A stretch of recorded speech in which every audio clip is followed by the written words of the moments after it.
Okay, hello everybody. I'm here to have a chat with you again. Have a little conversation, hopefully, about some fun topics. Hopefully we can get into some deep shit. Just to keep you up to par with my life, I'm about to continue whittling my ash knucks here. Ever heard of brass knuckles? These are ash knuckles, son. Fucking get it. Get it good. So I have been reading about I just bought some stuff yesterday. I just bought a bunch of shit. A bunch of crazy fucking spiritual stuff, I guess you could say.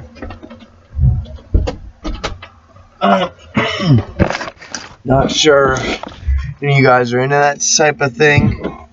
I just bought this very nice pyrite crystal.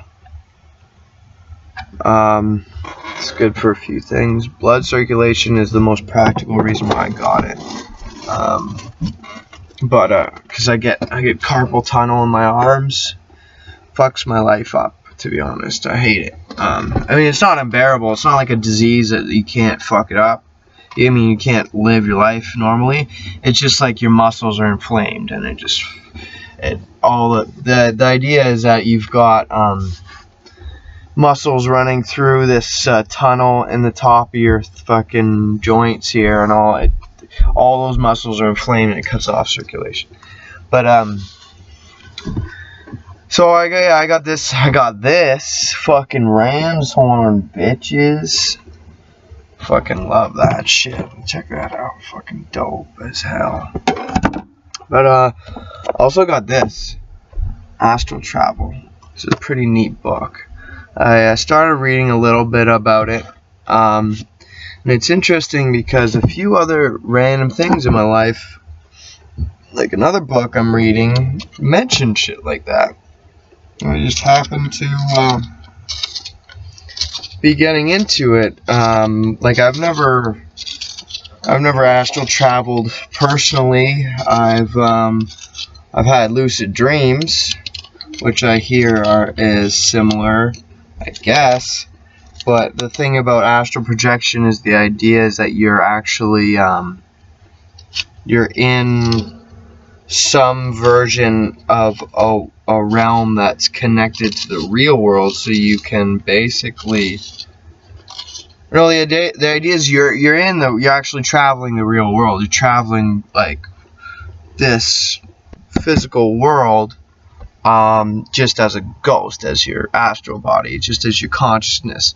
The vibrational frequency that is running your consciousness leaves your body, and that frequency is free of material kind of influence to meander about the world without being affected by the world. And the idea is that you can't really affect the world, but some people say or believe or even suggest that you can affect the real world subtly while you're astral projecting. And so there are many people out there that don't really get into this stuff. They say that that's impossible, that that's fantasy, that astral projection is just hokey folklore, yada yada yada. But a simple investigation will reveal that every culture in the world has a history of knowledge of astral projection.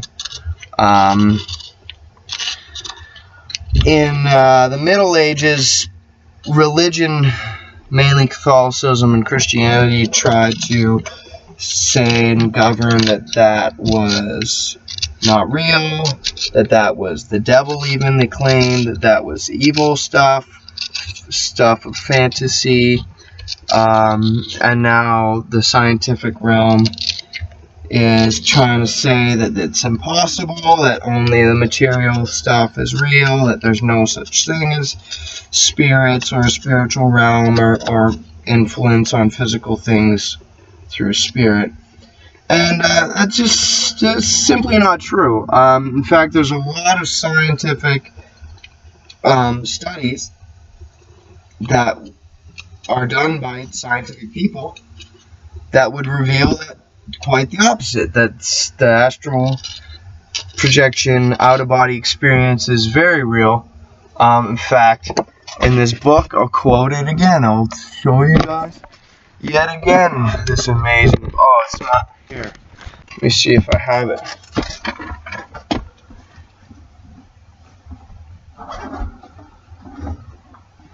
My book of all magistry.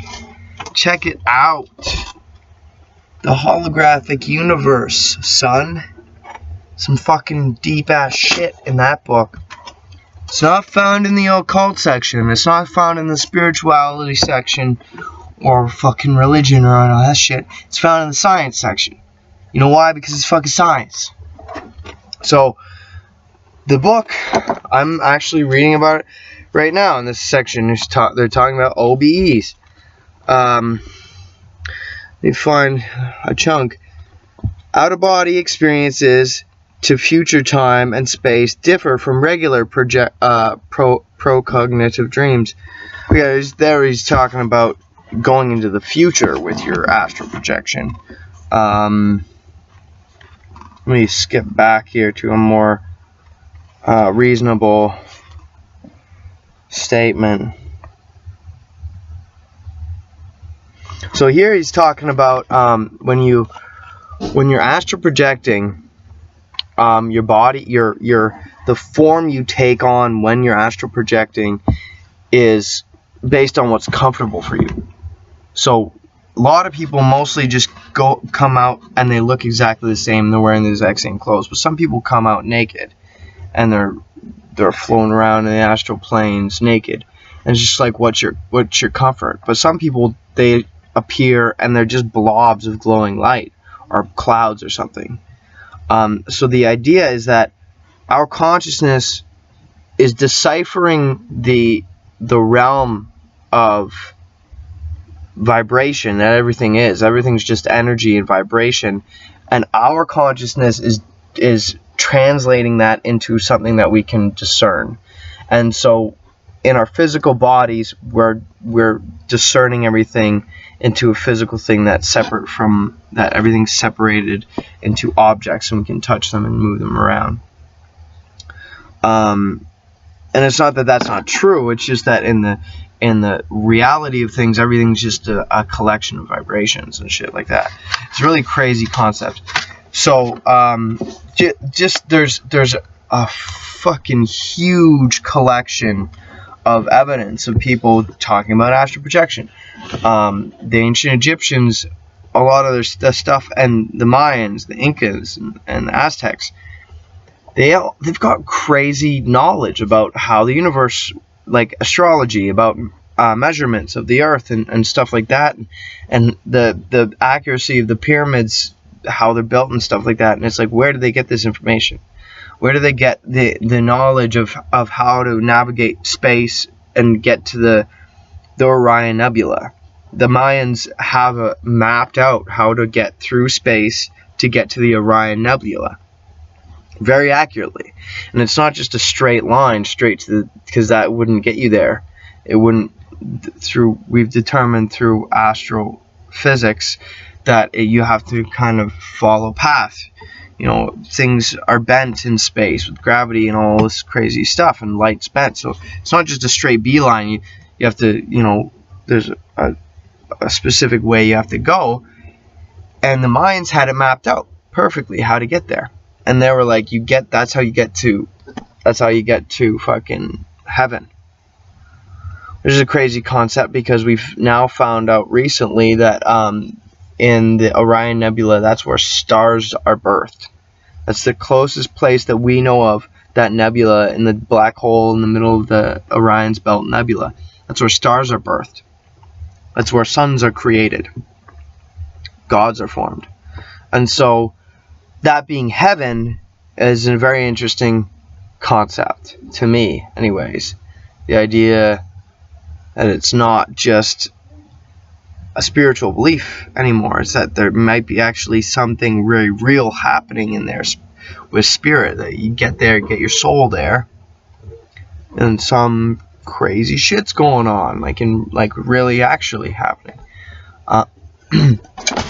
So the other thing that's fucked is that, I mean, I just put this together myself, but where it's located in the constellation is you have, you've got the 3 stars of Orion's belt. Imagine you get the 3 stars, and then there's the 2 bottom stars in the cone at the bottom, and the top stars at the top, and then the belt is the belt of a human. So if you overlay Orion, the form of Orion, over Orion's belt, then you have like the top shoulder stars and the belt, and the lower knee stars. So where the Orion's Nebula is located over that overlaying image is right in the groin of Orion. So the groin of Orion is where there's creation, creating stars, creating more like star life. If Orion was a giant star being, he's creating more star beings. Isn't that crazy? It's, the holographic, the fractal pattern of humanoid life is in the stars. I don't know. That just fascinated me. But anyways, back to astral projection. The idea is that, scientifically anyways, to me, is that I've talked about this shit before, but your consciousness is like a radio signal, right? And your body is just like a fucking robot, right? So you have this spectrum of consciousness that's operating within your body, and then has to follow the laws of this plane. But then what are the laws of the radio frequency plane? If we are the frequency and just fucking around in these bodies, then what is it that the radio frequency does without the body?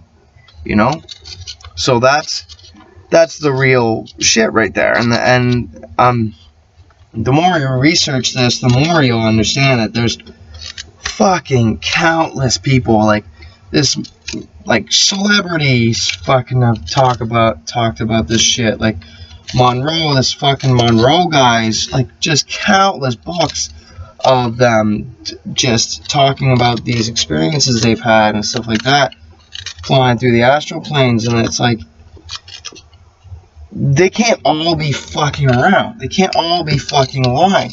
And then it's like, well, maybe if they are lying, there's tests that they've done. There's a fucking ton of tests that people have done to try and figure out, if they can prove this stuff or not.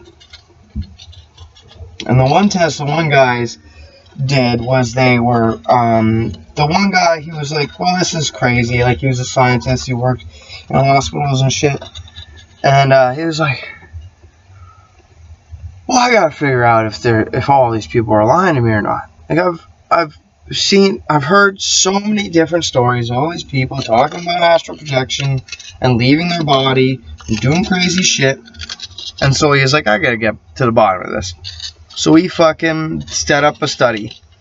What he did was he had a bunch of patients and what it was all these patients who had cardiac arrest, who had like basically died and needed life resuscitation to get put back to life. And the idea is that when that happens, your soul just leaves your body, you're dead. And then they're floating around in an out-of-body experience, and they get brought back to life. So the idea is he got all these people together who everybody had that happen to them, but half the people, like roughly half the people experienced the out-of-body state, and then the other half didn't. Or maybe they just didn't remember it. Who knows?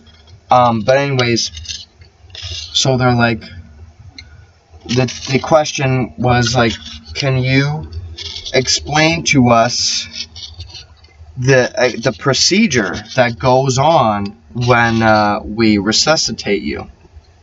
And so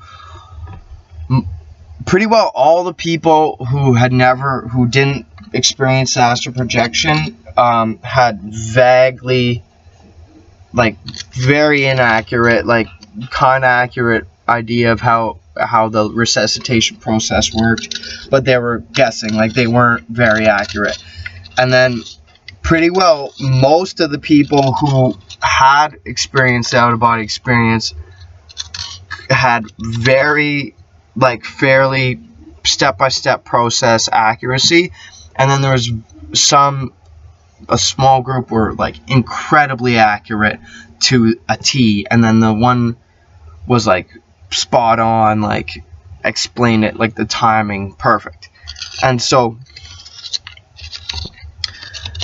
that's, like, pretty well all the evidence in that study is, like, saying that these people who had experienced out-of-body experience knew more and could recall what it was like to not to be, you know, out of the body and experience that what happened while they were dead. And that's what happens. Like, they're dead. Their heart stopped, but their consciousness is still operating. They're still floating there, and they're checking things out. There was one person who was like, oh, like, when you were resuscitating me, I was chilling there, I was floating up there in that corner, blah, blah, blah. And they were like, oh, prove it. And he was like, well, there's something on the shelf way up there. And nobody knew that thing was up there. And she described what it was up there, and they were like, oh, what the fuck? They went to see, and there was something up there. There's countless other stories. Like, there's this one where this lady at a hospital, she was like, oh, something, I left my body. She was telling her fucking nurse, I left my body, all this crazy shit happened, blah, blah, blah. And I was floating up on the balcony, like, out just outside the window, and there was a pair of sneakers out there hanging. And she was like, what? Like, this lady's crazy. She's talking about leaving her body. But she got an eerie feeling about it. She went and checked. She couldn't see the shoelace exactly, or pair of shoes exactly where it was described that the shoe was. But she went, like, she precariously went to check anyways, because it was impossible to see. You couldn't physically put yourself in the position to see where the shoe was. It was, like, lodged on the ledge outside the building, like, way up, how many stories up. And she saw it there. She was like, fucking, like, jammed her head out or something, and she saw it there, and there was a pair of shoes. There's no way that this lady who's dying, who's like 80 years old, could have known, or that, at least that's the idea. And there was another study where they were basically testing all these people who were, like, skilled out-of-body experiencers, trying to see if they could gather information from a room, like describe an object that they didn't, you know, they'd put an object in this room locked away and be like, okay, describe the object. And they'd go and leave their body and check out the object. They'd go and pass through fucking walls, and they'd be like, okay, well, that's the object. And they'd accurately describe it. They did all kinds of different ways. They do it where the only way you could access the object, or at least view what the object was by looking through this little peephole in this box. It's locked away. And they were able to go and check it out somehow. And so there was even this one guy who was a skilled out-of-body experiencer, and he had a cat, and they were doing tests on him, or with him, and they brought the cat into the fucking this room, and they like had the cat in there. The cat was meowing, and then he was like, okay, well, I'm gonna go I'm gonna OBE into the room. And then once he went into the room in his astral form, the cat started to purr. The cat knew he was there. So like the idea that all these animals like are aware of this more subtle reality, and we're just fucking ignorant as piss about it. We're just like derping, no fucking clue. And so, but the astral, I mean, the ancients all knew about this stuff, and the idea that where they get all this information, this knowledge about space and measurement and stuff like that, is, you know, the idea is that they're getting it from, they're traveling there, they're actually seeing it firsthand by leaving their body. And it's like how the hell all these different cultures get the same access to information. And it's described in this book, this, you know, the holographic universe, that buddy who's like figuring out how to astral project, he's like, yeah, I'm traveling, sometimes I'm traveling around the world and I'll bump into another person astral projecting. And I'll connect with that. I'll be like, yo, what's up? Like, you imagine that. You're flying around. It's like you're dreaming, right? You're flying around in a dream. You're flying out around in the real world. You bump into another person. You can tell that they're a lot awake, alive, and they're just flying around in this astral planes. Is that fucking trippy? That would be dope as fuck. So I want to do this. To be honest, I want to try this out. Apparently, it's incredibly empowering. But it's also described that you can go through time. You can check out the past and check out the future, and potentially can affect the future. There's a story of this guy who went into the future and experienced an experience where himself in the present time of the future was in that room. And so he knew it was coming, and then when he experienced it later in his waking life, he knew where his astral form was in that reality. So that's kind of a fucking mind trip to think about it. But it's described that sometimes, like, you're subtly affected by the real world. So it's described that you could turn the pages of a book, but you couldn't lift the book up. That's the basic description. But the thing about that is, like, the other, like, concept pushed by the holographic universe is that we're a vibration in this world of vibrations. So potentially we are the same, you know, we have power to manipulate. Our consciousness has power to manipulate the reality.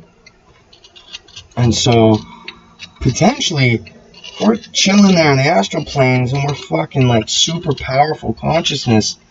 Who's to say that we couldn't move something? Who's to say that we couldn't have the power to just fucking move a boulder or move a thing, you know? Create a structure, you know? Create a megalithic structure on the top of a mountain. Who's to say we couldn't do that? Maybe that's how those things were built so accurately. That's one thing that is never really considered in all of the different ways that people consider that type of out there stuff. But, you know, it's potentially highly possible. So the thing about the astral form is that you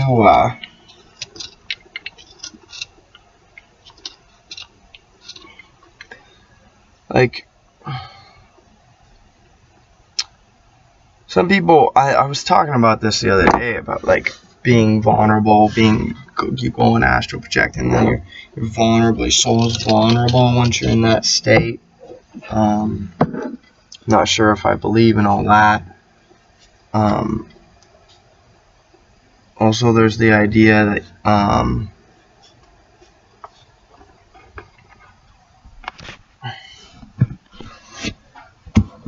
wow,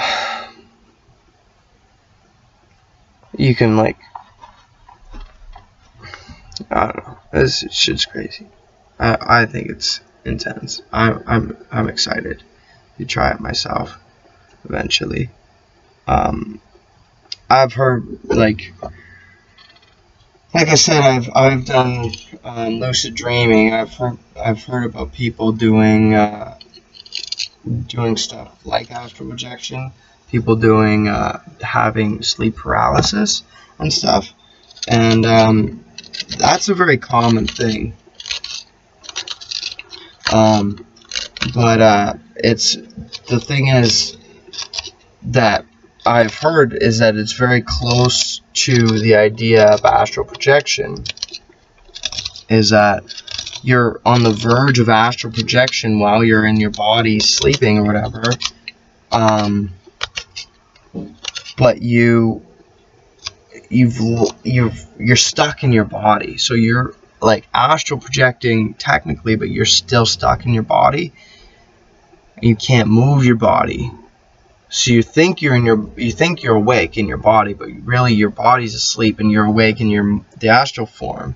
You can't leave your body. You haven't figured out how to step out of your physical body yet, and so you can't feel yourself breathing, and you can't move your physical limbs, and so you start to panic because you think that you're limited and that you're fucked and you're stuck and all that shit. But it's like, no, the fear is what's limiting your movement, and it's kind of like a dream, right? Is your fear limits your movement in your dream. Like, what makes you be able to turn a regular dream into a lucid dream is you just like no, I'm in command. Like, you just mentally switch to being like, yeah, this is my dream and I'm in control, right? And I've experienced the spectrum of being in control and being not in control through a lucid dream. I was having a dream where I was chilling in a subway station, and this group of terrorists came out of nowhere and were shooting up the place. And I was like, oh shit, like, better lay low so I don't get gatted. And so I kind of like ducked down. I tried to like hide, and then I got shot out of nowhere. I got shot in the chest, and I was like, oh, so I was bleeding. I was like, this is it for me. And I was like, wait a second, this is not it for me. I'm fucking invincible. And I was just like, whoa, and I just fucking, and I became like Superman. I was just like, whoa, and I flew, and I was like, bah, I was like, super strength. And then this helicopter came out of nowhere, and I was like, and I was like, bah, fuck you, terrorist. And then I felt like I was just super excited. Like, in the dream, I just got super pumped, you know? And my heartbeat was racing. So my physical body, heart racing, starts to, like, that harmony of calm, composure, control started to dip back down because I was too excited. And so I started to lose. I fell out of the sky. I was like, oh no, like, it's leaving me, my power. And I came back down, and then these instead of terrorists, they turned into monsters. They were like, and they came at me, and they were like, and I was like, no, where's my power? I need my power back. And I kind of tried to bring back that fearless power, but they were kind of scarier, and I felt like there was less hope, and it was just a very interesting experience to be able to break down that, like, it was directly related to my calm, my attitude, my calm, and my composure. And that's quite literally what the astral projection is like. I remember one time I was in a deprivation chamber. You know, those float tanks where you're sitting there floating in salt water. And the idea is it deprives you of your sensory input. You're floating there. You don't have to try and stay above water. You barely feel anything because you adjust to the water. It's room temperature in there. And it's just like, oh, there's nothing, you know, no sensory input. You don't hear anything. You're in darkness, so you don't see anything. And you're basically not really feeling anything either. So I was chilling in there, and my body, I started to relax a lot relax. And I was trying to like picture this orb of light above my head. I was like doing a meditative thing, and fucking started to feel like a bit of a spot in the center of my brain. I could see, it was like I could see the center of my brain was like a hole. It was like, and I was concentrating on this power in the center of my brain, this energy. And then I heard a voice, and it was like, do you need help? And I was like, because I was trying to astral project. And I was like, yeah, I want help.